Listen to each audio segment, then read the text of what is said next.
বেশ কিছু ইফতারি ফ্রোজেন করলাম, সেই সাথে এই ইফতারির পুরগুলো দিয়ে আপনারা কিভাবে ঝটপট ইফতারি বানাবেন সেই আইডিয়াটাও আজকে দিয়ে দিব। আশা করছি আজকের ভিডিওটা আপনাদের ভালো লাগবে। আসসালামু আলাইকুম, সেলিনাস ক্রিয়েটিভিটি থেকে আমি সেলিনা আপনাদের সবার সাথে নতুন আরও একটা রেসিপির ভিডিও শেয়ার করছি। আশা করছি আজকের ভিডিওটা আপনাদের ভালো লাগবে। প্রথমেই আজকে আপনাদের সাথে স্প্রিং রোলের একটা রেসিপি শেয়ার করছি, সবজি দিয়ে, আর সাথে দিচ্ছি চিংড়ি মাছ। এখানে আমি 4 কাপের মতো বাঁধাকপি কুচি আর 1 কাপের মতো গাজর কুচিটা নিয়েছি। আমি আগেই বড় কিছু চিংড়ির চামড়া ছাড়িয়ে পরিষ্কার করে একদম মিহি কুচি করে নিয়েছি, অবশ্যই মিহি কুচি করে নেবেন। এখানে আমি একটা ফ্রাই প্যানে খুবই অল্প পরিমাণে তেল দিলাম, সাথে দিয়ে দিচ্ছি প্রায় 1 কাপের মতো মিহি পেঁয়াজ কুচি, উঁচু করে 1 টেবিল চামচ রসুন বাটা, উঁচু করে 1 টেবিল চামচ আদা বাটা, সাথে একটু লবণ দিয়ে কিছুক্ষণ ভেজে নিয়েছি।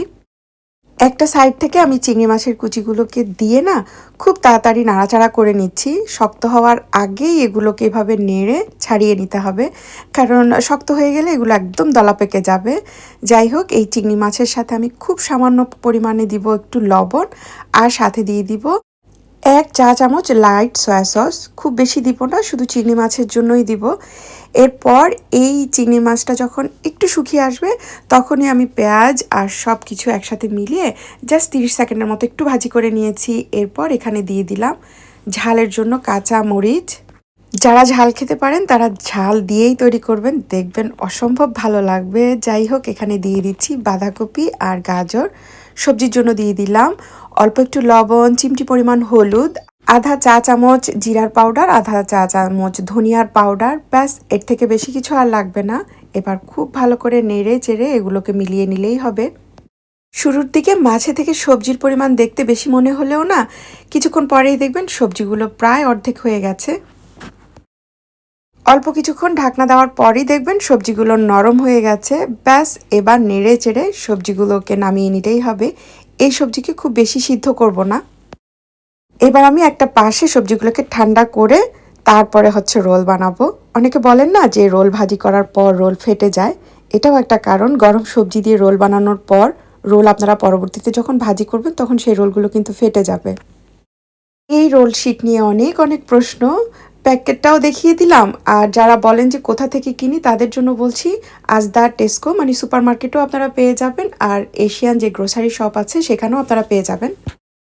গত প্রায় 6-7 মাস একটানা ফেসবুকে কাজ করছি, কাজটা একটু বাড়িয়েছি। ফেসবুকে কাজ করতে ভালোই লাগে, সেই কারণে চেষ্টা করি ফেসবুকে প্রতিদিন ছোটোখাটো একটা রিল শেয়ার করার জন্য। আর সেই রিলের জন্য মাঝে মাঝে এই কাজ করতে করতেই আমি ছোট ছোট কিছু আইডিয়া নিয়ে নিই। তো এখানেও সেই কাজটাই করেছি। অনেকেই আছেন বলেন যে আপু আপনার সবগুলো নাস্তা একই সাইজের কিভাবে হয়, তো তাদের জন্য এখানে একটা টিপস শেয়ার করেছিলাম যে পেছনে কাঠি বসিয়ে আপনারা যদি 2 পাশ থেকে ফোল্ড করেন তাহলে স্প্রিং রোল দেখতে সমান হবে। আর এই যে সাইড থেকে ফেটে যায়, যাদের পাতলা হয়, তো তাদের জন্য এখানে একটা জিনিস দেখাচ্ছি। রোল শিটের একটা কোণা ঠিক এভাবে ভাঁজ করে 2 লেয়ারের করে নেবেন, তারপরে উপর থেকে সবজি দিবেন 2 লেয়ারের উপরে। সবজি দেওয়ার পর এই যে সাইড থেকে আমি কিভাবে ভাঁজ করছি দেখতেই পাচ্ছেন, 2 পাশ ভাঁজ করে নিব। এরপর এই রোলগুলোকে আপনারা সমান সাইজের করার জন্য যেটা করবেন, একটা কাঠি ব্যবহার করবেন। সেই কাঠির সমান করে 2 পাশ থেকে আপনারা ভাঁজটা করবেন। এরপর আপনারা এভাবে মুড়িয়ে নেবেন। ওই যে ভেতরে কোনায় ভাঁজ করেছি, যার কারণে এর ভেতরে 2টো লেয়ার হয়েছে, সাইড থেকে এখন আর সবজি দেখা যাচ্ছে না।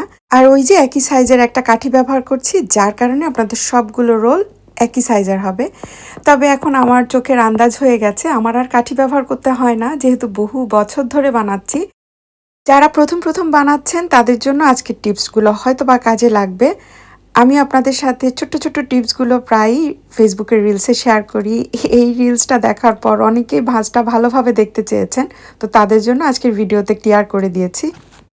এই টিপসগুলো খুবই সহজ। আমরা যারা পুরনো বা অনেক দিন ধরে এই কাজগুলো করে আসছি তাদের কাছে হয়তো দেখেই সহজ মনে হবে, তবে যারা নতুন নতুন শিখছেন তাদের কাছে হয়তো বা এগুলো একটু কঠিন, কিংবা এই টিপসগুলো বেশ কাজের।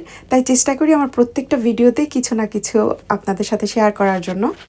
ব্যাস, হয়ে গেল আমার সবগুলো রোলগুলো দেখতে একই সাইজের হয়েছে। তো আমি যে টিপসটা আজকে শেয়ার করলাম এটা ফলো করলে অবশ্যই আপনাদের বানানো রোলগুলো এরকম সমান হবে। আমি একদিনের জন্য এই রোলগুলোকে ডিপে রেখেছিলাম, আর ডিপে যখন এগুলোকে শক্ত হতে রাখবেন অবশ্যই উপরে পলিথিন দিয়ে তারপরে রাখবেন।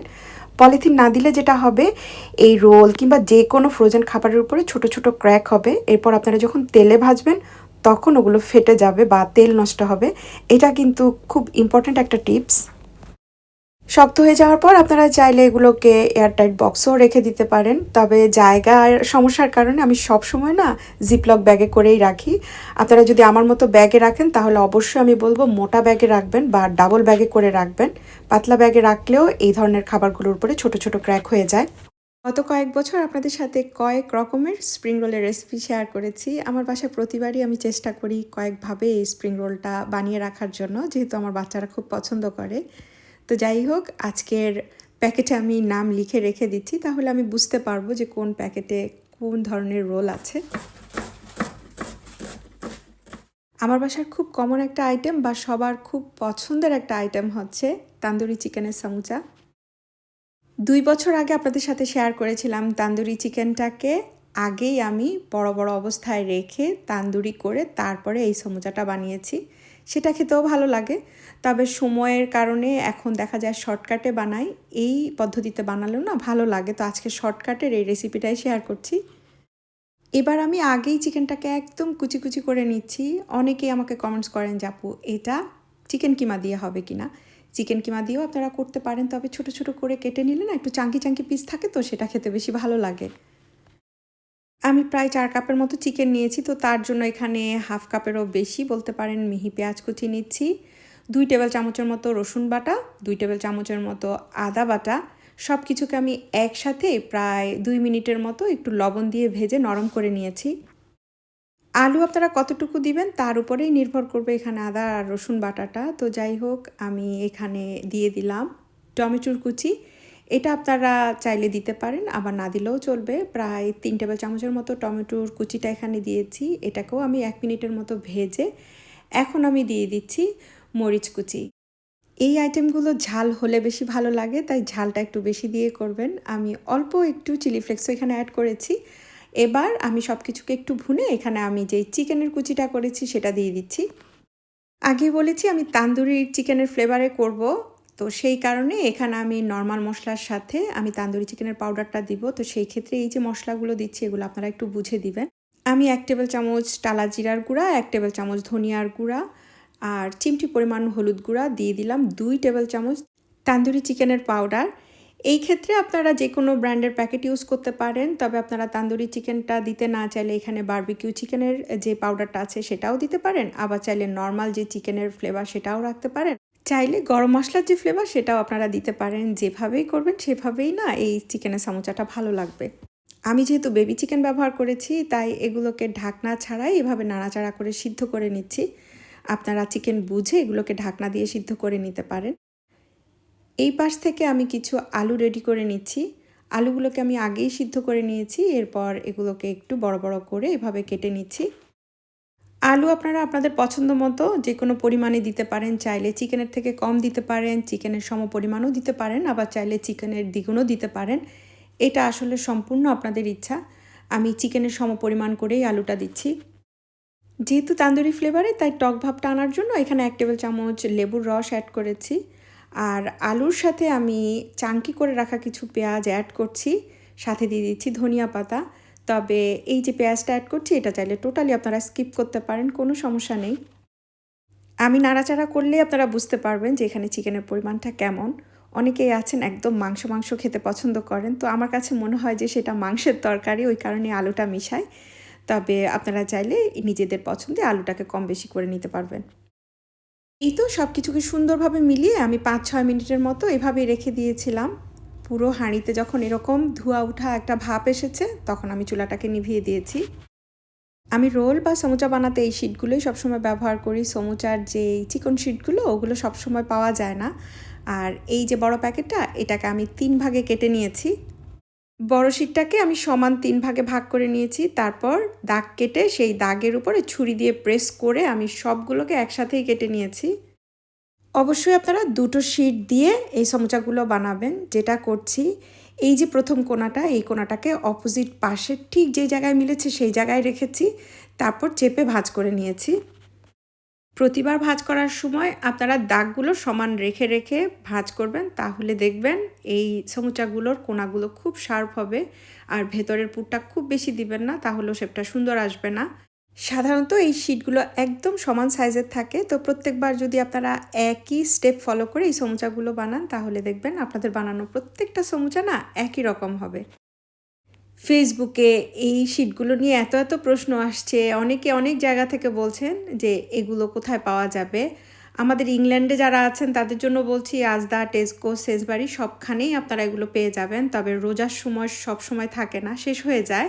তো সেই ক্ষেত্রে আপনারা এশিয়ান যে স্টোরগুলো আছে সেগুলোতে জিজ্ঞেস করতে পারেন, সেখানে অবশ্যই আপনারা পাবেন। একটা কমন কমেন্টসের কথা বলি, অনেকেই এটা জানতে চেয়েছেন যে আপু, আলু দেওয়ার জিনিসগুলো ডিপে রাখলে স্বাদ নষ্ট হয়ে যায়, কিংবা অনেকে বলেছেন আলু দেওয়া জিনিসগুলো ডিপে রাখলে পরবর্তীতে ভাজি করলে পানি পানি হয়ে যায়। তো তাদের জন্য বলছি, আমি সবসময় বলি আপনারা যখন এই ধরনের জিনিসগুলো বানাবেন সেগুলোকে ডাবল ব্যাগে করে রাখবেন, বা মোটা যে ব্যাগগুলো আছে সেগুলোতে রাখবেন। আমি গত 17-18 বছর যাবৎ এভাবেই ইফতারি বানাই, কিংবা আমার বাসায় সব সময় নাস্তার আইটেমগুলো এভাবে বানিয়েই আমি রাখি। আমার দাওয়াতের ব্লগগুলো দেখেও হয়তো আপনারা বুঝতে পারেন যে আমার বাসায় সব সময় এই আইটেমগুলো বানানোই থাকে। সেই ক্ষেত্রে দেখা যায় কোনো কোনো সময় কোনো কোনো আইটেম আমার 3 মাসের বেশি সময় ধরেও ডিপ ফ্রিজে থাকে, এবং মেহমানরা খেয়ে সবসময় খুব প্রশংসাও করে। ব্যাস হয়ে গেল আমার অনেকগুলো সমুচা। এগুলোকে আমি একদিনের জন্য ডিপ ফ্রিজে রেখেছিলাম, তারপর এগুলোকে বের করে আমি জিপলক ব্যাগে করে রেখে দিচ্ছি। ফেসবুকে বেশ কয়েকজন আপুই কমেন্টস করেছেন যে আপু, ডিপে রাখা এই জিনিসগুলো তেলে কিভাবে ভাজি করেন। আপনারা ডিপ থেকে 1 ঘন্টা আগে বের করে রাখবেন, তারপরে ভাজি করতে পারেন, বা নর্মাল টেম্পারেচারে এনে তারপরে ভাজি করতে পারেন। আর যাদের মাইক্রোওয়েভ আছে তারা চাইলে ইনস্ট্যান্ট বের করে আপনারা 1 মিনিট গরম করবেন, তারপর এগুলোকে নর্মাল টেম্পারেচারে এনে ভাজি করে নিতে পারবেন। এই ডিপে রাখা খাবারগুলোর স্বাদ এবং মান দুটো ভালো রাখার জন্য আমি এই কাজটা সবসময় করি। এই যে প্যাকেটগুলো জিপ লাগানোর পর একটা কোণার দিকে একটু ফাঁকা রেখে সেই ফাঁকা বরাবর একটা পাইপ দিয়ে আমি ভেতরের যে বাতাসটা আছে সেটা টেনে সবসময় বের করে ফেলি। এইবার আপনাদের সাথে ভিন্ন আর মজার একটা জিনিস শেয়ার করি, সেটা হচ্ছে একটু আগে যে পুরটা আমি তৈরি করেছিলাম সেটাকে হাত দিয়ে মুষ্টি করে আমি এরকম কিছু বলের মতো বানিয়ে নিয়েছি। আপনারা যে কোনো সাইজের করতে পারেন। আর এগুলোর জন্য এখানে আমি বলতে পারেন 1/2 কাপ ময়দার সাথে 2 টেবিল চামচ কর্নফ্লাওয়ার দিয়েছি, সাথে একটু লবণ আর চিলি ফ্লেক্স দিয়েছি। পানি দিয়ে একটা ব্যাটারের মতো তৈরি করে নিয়েছি। সমুচার যে শিটগুলো ছিল ওগুলোকে চিকন চিকন করে কেটে প্রত্যেকটা পার্ট এভাবে খুলে নিয়েছি। এবার এক একটা বল ওই ব্যাটারে ডুবিয়ে আমি এই সমুচা শিটের সাথে জড়িয়ে নিচ্ছি। আমি আজকে এগুলো বিকালের নাস্তার জন্য ভেজে নিচ্ছি, তবে আপনারা চাইলে এইভাবে বানিয়ে এগুলোকে ডিপ ফ্রিজে রেখে শক্ত করে প্যাকেটে রেখে দিতে পারবেন। যেদিন আপনারা ইফতারের দাওয়াত দিবেন কিংবা স্পেশাল কোনো বিকালের নাস্তার জন্য আপনারা এগুলো বানিয়ে ডিপ ফ্রিজে রাখতে পারবেন। অনেক আগে চিংড়ি মাছ দিয়ে আপনাদের সাথে এরকম একটা আইটেম শেয়ার করেছিলাম, যেটা স্যুপের সাথে আমি করেছিলাম। স্যুপের সাথে ক্রিস্পি একটা কিছু হতে হয়, তো সেই ক্ষেত্রে দেখা যায় কি এই আইটেমগুলো একটু দেখতে অন্যরকম লাগে, আবার খেতেও ভালো লাগে। আমি আপনাদের সাথে গরুর মাংসের একটা পুর তৈরি করে দেখিয়েছিলাম, তো সেটা দিয়ে আলুর চপ, সফট রোল কিংবা এই ধরনের আইটেমগুলো আপনারা বানাতে পারবেন, সেটা খেতেও ভালো লাগে।